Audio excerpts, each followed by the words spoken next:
So simulan natin dito mga idol. LeBron James napahanga sa ginawa ni Luka Doncic at nakapagtala ng 43 points sa kanilang unang laban dito nga po sa kupunan ng Golden State Warriors.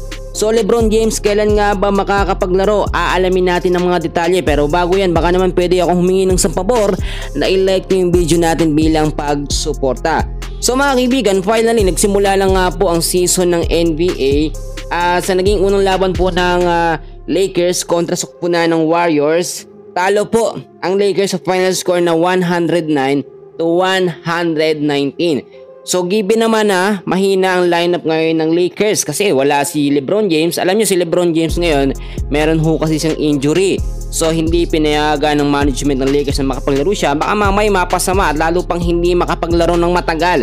Pero nakita natin dito sa naging starting lineup ng Lakers, so far maganda-ganda naman kahit papaano. Nandyan si Rui Hachimura, si Austin Reeves, si DeAndre Ayton, hindi mo na ginamit si Jackson Hayes. Given naman na dahil meron silang bagong big man, medyo matangkad din kasi itong si Ayton at nasubukan naman ng preseason game and so far masasabi ko na okay din ito. Si Luka Doncic at si Gabe Vincent.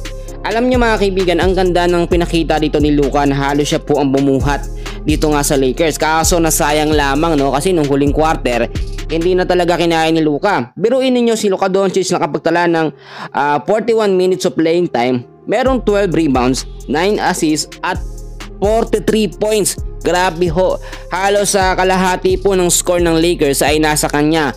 Pero hindi pa rin kinaya. Alam nyo, kahit gaano po kagaling ang isang player tulad ni Luka Doncic, kahit umabot pa yan ng 50 points, 60 points, kung yung kasama naman niya hindi nakakapagtala ng puntos, wala rin po, mababaliwala ang effort ni Luka.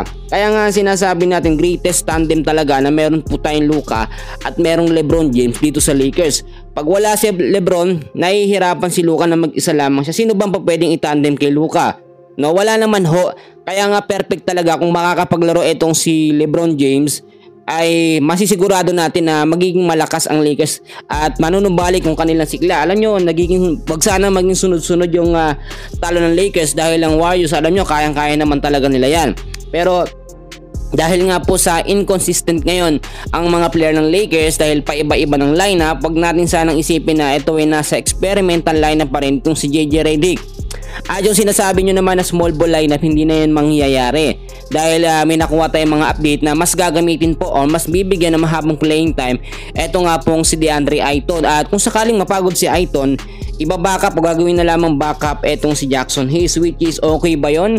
Para sa akin mas maganda gamitin muna si Jackson Hayes at masubukan kung papaano mangyayari. Iba kasi yung medyo matatagal na sa loob na player ng Lakers, yung original na starting lineup. Well, magagawin man, babawi na lamang po sa susunod na game ang Lakers. Simula pa lang ito at marami pang kaganapan na mangyayari. Yan muna sa ngayon, maraming salamat po.